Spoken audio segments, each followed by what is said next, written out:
στον προπονητή του Εγάλο, τον κύριο Χαραλαμπίδη. Coach, ήταν σήμερα για την ομάδα. Τι έφτιαξε? Ήταν ένα παιχνίδι πολύ δυνατό. Ξέρουμε ότι θα αντιμετωπίσουμε μια ομάδα που έρχεται μετά από 2 νίκες και όλες εκτός έδρας. Το παιχνίδι θα είναι πολύ δύσκολο, θα πήγαινε πολύ στη δύναμη. Όντως έτσι έγινε και όλες το παιχνίδι μέσα έχει πάρα πολύ δύναμη. Σε σκληρό παιχνίδι, δυνατό πολύ, πολλές μονομαχίες. Πιστεύω ότι μπήκαμε πολύ καλά, είχαμε την κατοχή, δημιουργήσαμε κάποιες προϋποθέσεις για ευκαιρίες στο πρώτο ημίχρονο. Έληξε το πρώτο ημίχρονο 0-0, στο δεύτερο πάλι μπήκαμε καλά, είχαμε την κατοχή. Αλλά δυστυχώς μετά από ένα φάουλ δεχτήκαμε ένα γκολ. Σπανίως μπαίνουν αυτά τα γκολ. Προσπαθήσαμε μετά να προσπαθήσουμε να ισοφαρίσουμε. Βάλαμε την μπάλα μέσα στην περιοχή, δεν ήρθε το γκολ και έτσι ήρθε η ήττα. Δηλαδή, χωρίς ευκαιρία κρίθηκε το παιχνίδι με ένα φάουλ που ήταν άπιαστο.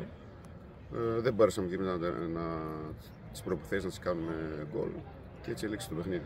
Το ότι μείνατε με 10 παίκτες στο τέλος λόγω του προβλήματος του Ζιούλης σε επηρεάσε? Εντάξει, όταν παίζει με 10 παίκτες σίγουρα έχει μειονέκτημα μείον ένα παίκτη. Αλλά έτσι με τη φορά που είχαμε και έτσι δεν υπολογίζαμε τίποτα, ότι είμαστε με 9 ή με 10 ή με 11.